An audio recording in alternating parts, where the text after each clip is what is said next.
ಇಲ್ಲಿ ವೇದಿಕೆಯ ಮೇಲೆ ನೆರೆದಿರುವ ನನ್ನ ಸಹೋದರ ಸಹೋದರಿಗೂ ಮತ್ತೆ ನನ್ನ ಹಿರಿಯರಿಗೂ ಎಲ್ಲರಿಗೂ ನನ್ನ ಕಡೆಯಿಂದ ಹೃತ್ಪೂರ್ವಕ ನಮಸ್ಕಾರಗಳು.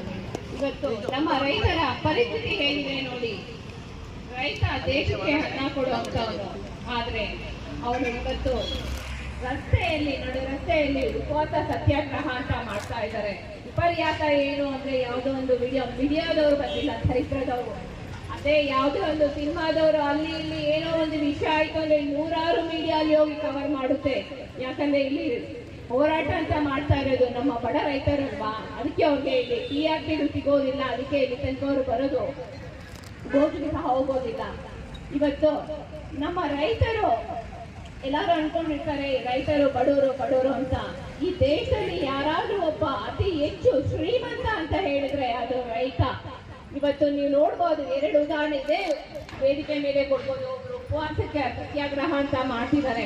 ಅವರು ನಾವು ಉಪವಾಸ ಕೂತಿದೀವಲ್ವಾ, ಬೇರೆಯವರು ಕೂಲಿ ಅಂತ ಅವ್ರ ಮನಸ್ಥಿತಿಗಳಲ್ಲಿ ಇರ್ಲಿಲ್ಲ. ನಾವು ಉಪವಾಸ ಇದ್ರೂ ಪರವಾಗಿಲ್ಲ, ಬೇರೆಯವರು ಬಂದವರೆಲ್ಲ ಊಟ ಮಾಡ್ಲಿ, ಹೊಟ್ಟೆ ತುಂಬಾ ಊಟ ಮಾಡ್ಲಿ ಅನ್ನೋ ಮನಸ್ಥಿತಿಯಲ್ಲಿ ಇವತ್ತು ಅವರು ಕೂತಿದ್ದಾರೆ. ಇದು ರೈತ ಅಂದ್ರೆ. ಯಾರಿಗಾದ್ರೂ ತಾಕತ್ತಿದ್ರೆ ಈ ತರ ನಿಂತು ರಾಜಕಾರಣಿಗಳು ಮಾಡಿ ತೋರಿಸ್ಲಿ.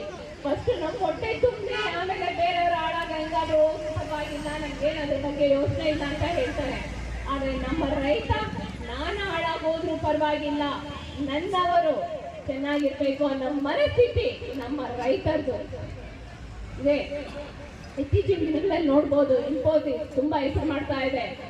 ಒಂದು ವಿಷಯ ಏನಂದ್ರೆ ದಾರಿ ಕೇಳಿದಂತೆ ಸರ್ಕಾರದವರು ಅದಕ್ಕೆ ಹೇಳಿದ್ರಂತೆ, ಇಲ್ಲ ಸೆಕ್ಯೂರಿಟಿ ರೀಸನ್ ಇದೆ, ನಾವು ದಾರಿ ಕೊಡೋದು